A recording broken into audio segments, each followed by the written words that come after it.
Hello, and welcome to the Edifice of Trust podcast. The Edifice of Trust podcast is a thoughtful discussion of today's current events from the perspective of America's founding principles.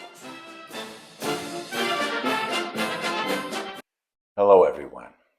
Many of my correspondents have been asking me for my perspective on the recent capture and arrest of Venezuelan President Nicolas Maduro and his wife.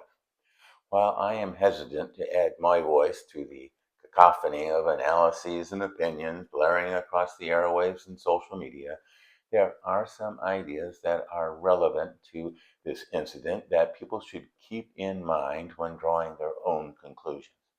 These analyses and opinions vary according to which faction along the American divide the analyst is coming from. I will just try to stick to the facts. 1.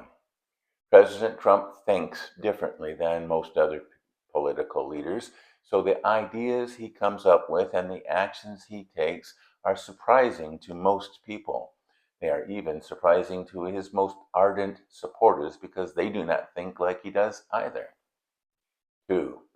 Venezuelans and their supporters filling the streets throughout the hemisphere shouting Libertad, liberty, need to keep in mind that Mr. Trump's Liberation Day was the day he imposed tariffs on countries all over the world. 3.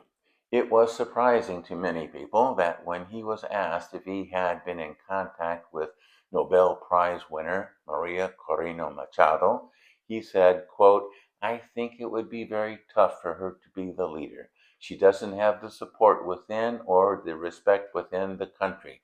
She's a very nice woman, but she doesn't have the respect," unquote. This seems to be odd because when she was barred from being a presidential candidate, presumably because she was so popular, that the substitute she named won the election in a landslide. 4. If it was okay to arrest Mr. Maduro because he was not the legitimate president of Venezuela, why wasn't the name of Ms. Machado's substitute, Edmundo Gonzalez, mentioned as the legitimate president of Venezuela? 5.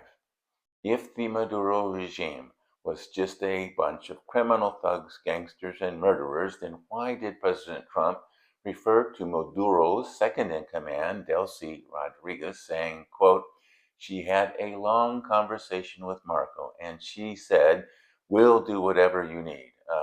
I think she was quite gracious, but she really doesn't have a choice. We're going to have this done right," unquote. 6.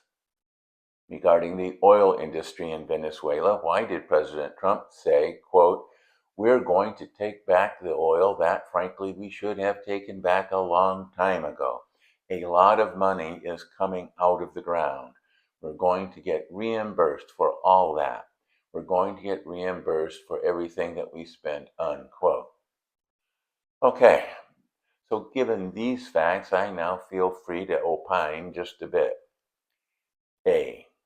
Mr. Trump supports the socialist vice president of Venezuela, Delcy Rodriguez, over Nobel Prize winner Maria Corina Machado because he believes he can more easily manipulate Ms. Rodriguez because she knows that she has a target on her back and she knows her fate if she crosses Mr. Trump. Ms. Machado is a true Venezuelan patriot, and she would do what she thought was best for Venezuela no matter what Mr. Trump said. B. The aftermath of Mr. Maduro's removal smells more like a business deal than a liberation for the Venezuelan people. Many people, many of them close to Mr. Trump, are going to get very rich from the reconstruction of Venezuela, just like in Ukraine and Gaza. C. Wouldn't a unilateral action to remove the president of a country within your sphere of influence, as permitted under the Monroe Doctrine, now called the Donroe Doctrine, also justify Xi Jinping to take a similar action against the president of Taiwan? Wasn't this the justification for Putin's invasion of Ukraine? D. The Venezuelan people want liberation, not a corporate takeover. I don't think they will be happy if Delcy Rodriguez is put in charge. The ultimate decision may be made on the streets of Caracas and not in the White House. The aftermath of Maduro's arrest does not seem well planned as the capture. Keep those ideas in mind as things develop over the next several days and weeks. Thanks for watching.